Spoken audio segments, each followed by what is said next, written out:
Quantos creem que Deus sabe todas as coisas? Estou falando sobre o Espírito Santo, vocês vão entender daqui a pouco. O Pai, que é o cabeça daquele presbitério, sim, que é eles trabalham em pluralidade, mas na pluralidade sempre tem um governo. O Pai está no governo da pluralidade, e ele diz assim: bem, nós precisamos criar alguém segundo a nossa imagem, segundo a nossa semelhança. Nós precisamos criar alguém que vai governar a nossa criação, chamado terra, certo? Mas nós sabemos todas as coisas, não que a gente determine que seja assim. É bem diferente isso. Para quem estuda um pouquinho, está entendendo o nível da profundidade aqui. Não que a gente determine que é assim, mas a gente sabe quais vão ser as escolhas do homem. O Pai falou. E aí, o que a gente faz?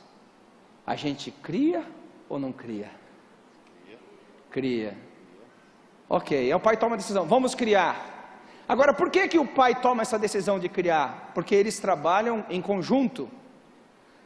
Quem já leu o texto que fala que Jesus é o Cordeiro de Deus morto antes da fundação do mundo? É aqui que entra esse texto. Antes que todas as coisas fossem criadas, o Filho falou assim: Pai, pode criar, porque mesmo quando eles errarem, eu já estou de antemão dizendo, eu vou pagar o preço da redenção. O Pai falou: você vai mesmo pagar o preço da redenção? Eu vou, antes mesmo do mundo ser criado. Ele é o Cordeiro de Deus morto antes da fundação do mundo. O Pai falou: se é nessa condição, eu vamos criar. Só que o Filho chega para o Pai e fala: Pai, eu vou te honrar na terra. Eu vou lá falar para todos que eu só faço aquilo que eu vejo você fazer. Eu vou falar para todos que eu sou a expressão exata de quem é o Pai. Eu vou mostrar a tua glória como ninguém viu. E eu vou pagar o preço que ninguém pagou. Só que a questão é o seguinte, Pai: esse relacionamento é entre eu e você. Agora, o que eu vou fazer é para você, Pai, em favor da humanidade. Eu sei que entre eu e você não vai ter problema, porque quando eu trouxer o meu sangue para você, você vai aceitá-lo, porque você vai ver que há justiça. Eu fui morto injustamente. Mas a minha pergunta é: quem é que vai mostrar para a humanidade que é a favor deles o que eu fiz para você? Aí chega o Espírito Santo e fala assim: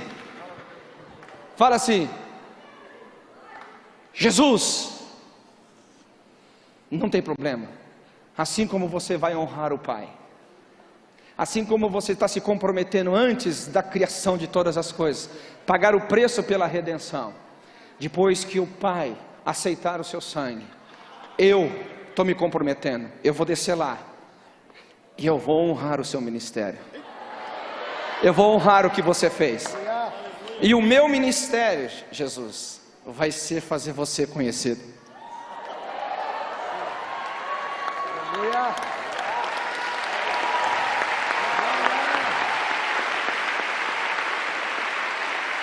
O meu ministério vai fazer conhecidos os benefícios do sangue derramado. O meu ministério vai fazer conhecido o que significou o sangue derramado para o Pai em favor da humanidade. Eu vou ensiná-los a respeito de redenção, eu vou ensiná-los a respeito de regeneração, eu vou ensiná-los a respeito de justificação, eu vou ensiná-los a respeito de filiação, eu vou ensiná-los sobre o que significa ser aquilo que o Senhor sonhou antes mesmo de qualquer coisa para eles. Eu vou descer lá. Agora você tem que entender que tudo isso é antes da criação. Tudo já estava proposto. E aí entra o seguinte, preste atenção no que eu vou falar. Aqui entra um problema sério, muito sério, sobre o nosso relacionamento com o Espírito Santo. Escute bem, talvez você nunca ouviu o que você vai ouvir agora. A maioria das pessoas, elas se relacionam com o Espírito Santo pautadas nelas. Espírito Santo, me ajude porque eu preciso de ajuda. Me ajude porque eu preciso de você. Me ajude que eu preciso de você. Como quem está dizendo assim: Espírito Santo, eu quero você para mim. E agora, nesse exato momento, o relacionamento com o Espírito Santo fica limitado. Porque escute bem, o Espírito Santo não veio ao mundo em primeiro lugar para você.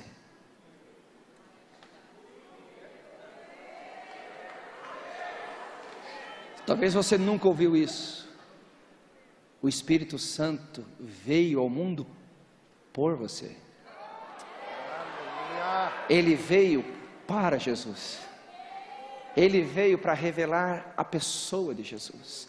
Ele veio para revelar a grandeza de Jesus. Ele veio para demonstrar e revelar o que significa o sangue derramado, a regeneração, a reconciliação, a justificação, a adoção de filhos.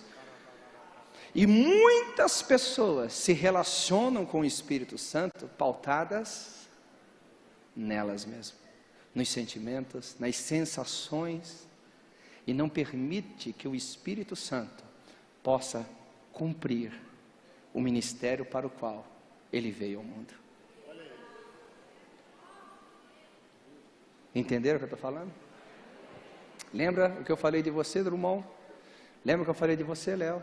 Quando as pessoas querem a sua pessoa, mas não querem o seu ministério, elas não têm praticamente nenhum e nenhum outro.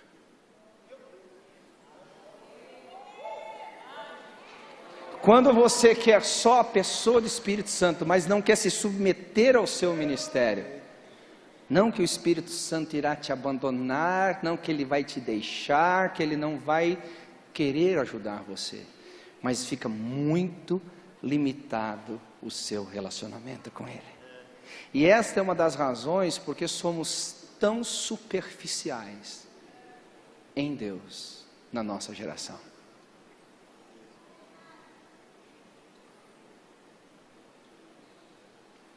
Escute bem. Quando o Pai enviou o Filho, se alguém negasse o Filho, estava negando? Estava negando o propósito da redenção. E quem nega o ministério do Espírito, nega tudo que o Filho e o Pai se propuseram a fazer. Porque o ministério do Filho foi agradar o Pai, foi pagar pela justiça, foi pagar pelo pecado. Jesus estava servindo ao Pai, a favor da humanidade. Jesus não estava servindo à humanidade, ele estava servindo a favor da humanidade. O Espírito Santo não veio construir o ministério pessoal.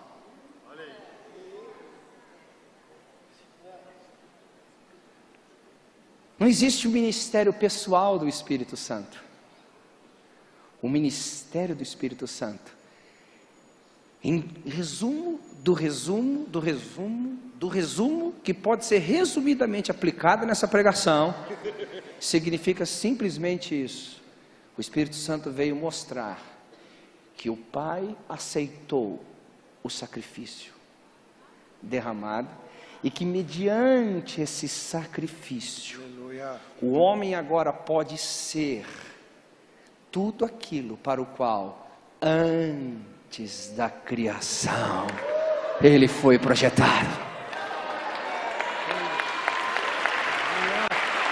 Aleluia! Aleluia! Então, se você não se render a este ministério do Espírito Santo, você automaticamente está resistindo a Ele. E aí, por que buscar tanta sensação, tantos sentimentos? Bem, cativei a cabeça de vocês, a mente de vocês, agora posso começar a pregar. Obrigado.